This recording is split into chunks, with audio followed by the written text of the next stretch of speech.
सो hey guys, जैसे कि आपको वीडियो के टाइटल और थंबनेल से पता चले गया होगा कि मैं और संदीप यहाँ से वापस जा रहे हैं अपने गांव यानी कि बिहार में। और हम लोग जो है यहाँ से जाने वाले थे 22 को, लेकिन जो कॉलेज की छुट्टी है वो कल छोड़ के परसों यानी कि 19 अक्टूबर से जो है कॉलेज की छुट्टी हो जाएगी। तो 22 को जाना कैंसिल करके हम आज ही यानी कि 17 अक्टूबर के यहाँ से निकल रहे हैं। अब जैसा कि आपको पता है कि प्लान के अकॉर्डिंग हमें जयपुर से 22 अक्टूबर को निकलना होता है, लेकिन कॉलेज की अचानक छुट्टी हो जाने की वजह से हम वहाँ से 5 दिन पहले यानी कि 17 अक्टूबर को ही जयपुर से निकल चलते हैं। तो वहाँ संदीप लेता है टिकट और मेरे पास होता है मेट्रो का कार्ड। तो टिकट लेकर हम आते हैं मेट्रो स्टेशन पर और वहाँ पर मेट्रो का वेट करते हैं। लेकिन जयपुर में प्रॉब्लम यह है कि वहाँ पर मेट्रो स्टेशन काफ़ी ज़्यादा कम है, जिसकी वजह से मेट्रो भी काफ़ी ज़्यादा कम चलती है और रात के टाइम पर 2-3 मेट्रो को बंद कर दिया जाता है, जिसकी वजह से एक मेट्रो के चले जाने के बाद से दूसरी मेट्रो को आने में लगभग 10 से 15 मिनट का टाइम लगता है। तो यहाँ पर 10 से 15 मिनट वेट करने के बाद से जो है हमारी मेट्रो आ जाती है और हम मेट्रो में बैठकर चल जाते हैं यहाँ से रेलवे स्टेशन के मेट्रो स्टेशन पे, जो इसका डिस्टेंस लगभग वहाँ से 2 से 3 स्टेशन बाद होता है। और रेलवे के मेट्रो स्टेशन से रेलवे स्टेशन तक का डिस्टेंस लगभग 200 से 300 मीटर ही होता है। तो इतना डिस्टेंस कवर करने के बाद से हम आते हैं जयपुर के रेलवे स्टेशन पे और ये होता है कुछ रात का नज़ारा।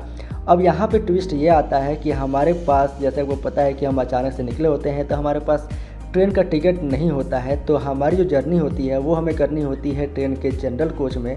और ये जनरल कोच का कंडीशन आप देख सकते हो, हालांकि ये हमारी ट्रेन नहीं है, ये दूसरी ट्रेन है जो कि बिहार में नहीं जाने वाली है। और जो ट्रेनें बिहार में जाती है उसमें काफ़ी ज़्यादा भीड़ होता है। तो ये ट्रेन भी चले जाने के बाद से भी जो स्टेशन का भीड़ है वो देख सकते हो कितनी ज़्यादा है यहाँ पे। और ये सारे लोग का सफ़र जो है, जर्नी जो है, बिहार तक का ही होने वाला है। कुछ लोग इसमें से गोरखपुर, तो कुछ लोग कहीं कहीं अपनी अपनी जगह के अनुसार जाने वाले हैं। तो यहाँ पे हम ट्रेन का वेट करते हैं। जब ट्रेन के आने में थोड़ा सा टाइम बचा होता है तो संदीप और कुछ लोग चले जाते हैं ट्रैक के उस साइड, ताकि वो आसानी से जनरल कोच में चले जाएँ। तो यहाँ पे हमारी ट्रेन आती है और इसके बिल्कुल अपोजिट होता है। जो संदीप और कुछ लोग उस ट्रैक के उस साइड गए होते हैं तो वहाँ का जो गेट है वो बंद होता है, इसके कारण ट्रेन के अंदर आने में काफ़ी ज़्यादा उन्हें स्ट्रगल करना होता है। तो यहाँ पे हम आते हैं दूसरे कोच में और संदीप का जनरल कोच दूसरा होता है, हालांकि दोनों जनरल कोच में ही होते हैं। तो यहाँ पे कुछ लोग जो है पेपर और मूवी देखते हैं, तो कुछ लोग सोने की भी व्यवस्था कर रहे होते हैं। अब जैसे वो पता है कि जनरल कोच में सोने क्या बल्कि बैठने की भी जगह नहीं होती है, तो वहाँ पे कुछ लोग जिनको सीट मिली होती है वो बैठे हुए सो जाते हैं और जिनको नहीं मिली होती है वो नीचे सो जाते हैं या फिर वैसे ही खड़े होकर वेट करते हैं। हमारी सुबह होती है, जब हमारी सुबह होती है तो बाहर का जो नज़ारा है वो काफ़ी ज़्यादा अच्छा लगता है देखने में, लेकिन हमें जो है ये नज़ारा जल्द से जल्द बीत जाए और जल्द से जल्द शाम हो, रात हो, ताकि हम अपने डेस्टिनेशन यानी कि सिवान ज़िले में पहुंच सकें। जैसे तैसे करके हमें एक सीट मिलती है जो कि किसी व्यक्ति की होती है और वो वहाँ से उठकर कहीं गए हुए होते हैं और वो फिर लेकिन आने वाले होते हैं। तो जैसे तैसे मतलब बैठने का जगह मिलता है, तो यहाँ पे काफ़ी ज़्यादा रिलैक्स फील होता है। उसके बाद से हम आ जाते हैं संदीप को ढूंढने के चक्कर में रेलवे स्टेशन पे और यहाँ पे संदीप को ढूंढते हैं, लेकिन वो मिलता नहीं है। तो उसके बाद से ट्रेन के जाने का टाइम हो जाता है, तो हम फिर वापस अपने जनरल कोच में चले जाते हैं। अब इतना सफ़र करने के बाद से हमें लग जाती है भूख, तो हम लेते हैं समोसे।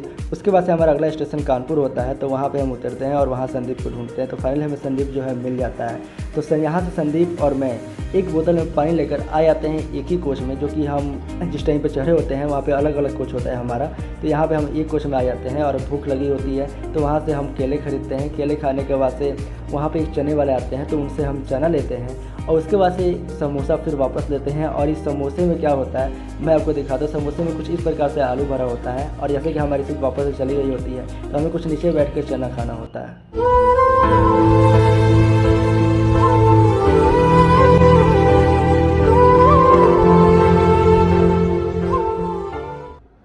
इसके बाद काफ़ी ज़्यादा स्ट्रगल करने के बाद से फाइनली रात का टाइम आता है और अब हमारा जो स्टेशन है ये गोरखपुर पहुंचने वाले होते हैं। उस टाइम पे जाकर काफ़ी ज़्यादा सीट जो है खाली हो जाता है और हमें यहाँ पे बैठने के लिए भी सीट मिल जाता है। कुछ यहाँ पे दोस्त मिल जाते नहीं बल्कि बन जाते हैं, जो कि हमारे लिए अनजान होते हैं, लेकिन यहाँ पे काफ़ी ज़्यादा दोस्ती होती है, जो कि हमारा इंस्टाग्राम प्रोफाइल चेक कर रहे होते हैं, लाइक कर रहे होते हैं, जैसे वो वीडियो में देख भी सकते हैं।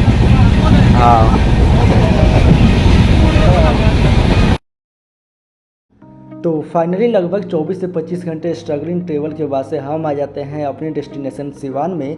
और यहाँ पे आने के बाद से काफ़ी ज़्यादा अच्छा फील होता है। तो लगभग रात के 12 बज रहे होते हैं जब हम सिवान स्टेशन पे पहुँचते हैं। तो यहाँ से जो है पिक करने के लिए आने वाले होते हैं संदीप के मामा जी, जो कि सिवान रेलवे स्टेशन से 6-7 किलोमीटर के डिस्टेंस पे ही रहते हैं।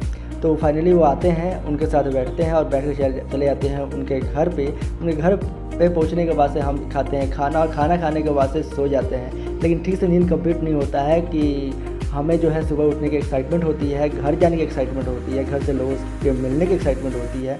तो यहाँ पे सुबह उठ के फिर भी वो जो है बोलते हैं खाना जाने के लिए, तो यहाँ पे ब्रश करते हैं। हालांकि मैं इसे ब्रश करता नहीं हूँ, लेकिन फिर भी इसे ब्रश करना पड़ता है।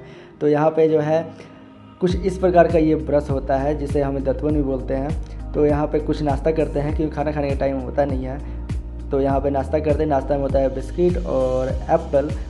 तो सुबह का नाश्ता करने के बाद से जो है हम संदीप के मामा जी के साथ बैठकर चलते हैं यहाँ के बस स्टैंड के पास। और यहाँ पे ऐसी बस स्टैंड में पहुँचते हैं तो वहाँ की जो गोपालगंज वाली बस है वो खुलने ही वाली होती है। तो फटाफट से यहाँ पे बस में बैठकर हम चलते हैं यहाँ से अपने शहर गोपालगंज में। तो यहाँ पे जो है बस का टिकट कटाते हैं और यहाँ से लगभग गोपालगंज की डिस्टेंस जो होता है वो होता है 30 किलोमीटर के आसपास। तो यहाँ बस में बैठते हैं और घर जाने की एक्साइटमेंट काफ़ी ज़्यादा होती है। तो यहाँ सोचते हैं कब जल्दी से जल्दी टाइम पास हो जाए और कब जो है बस अपनी यहाँ से अपने शहर गोपालगंज में पहुँच जाए।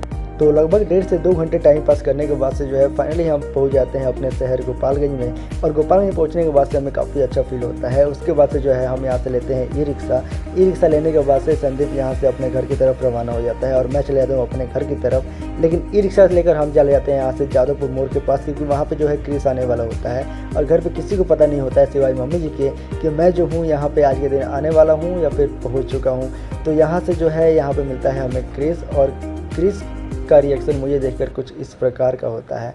उसके बाद से जो है मैं और क्रिस यहाँ पे बैठकर यहाँ से चले जाते हैं अपने घर के पास। और घर पहुँचने के बाद से हम मिलते हैं सबसे पहले डेजी से, और डेजी का रिएक्शन क्या होता है ये आप खुद अब वीडियो में देख लीजिए।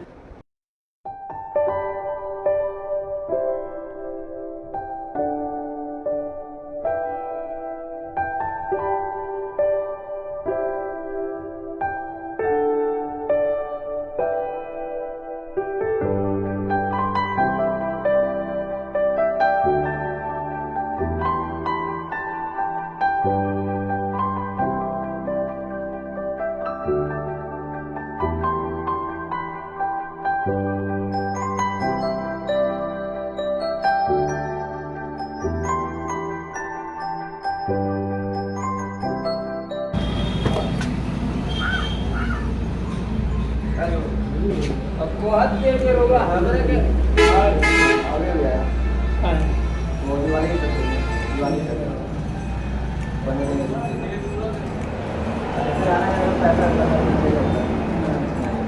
बहुत या तो 2 दिन के ट्रेवल के बाद से इतनी ज़्यादा थकान होती है कि हमें कब नींद लग जाता है पता भी नहीं चलता है। और 6 से 7 घंटे गहरी नींद के बाद से हम उठते हैं शाम को और पहले जैसे डेजी को ले चलते हैं बाहर घुमाने के लिए। तो कुछ इस प्रकार की जर्नी होती है हमारी जयपुर से घर तक की, वो भी ट्रेन के जनरल कोच में। तो आई होप कि वीडियो पसंद आई होगी। तो मैं मिलता हूं आपसे कल अगले वीडियो में, तब तक के लिए take care, thanks for watching.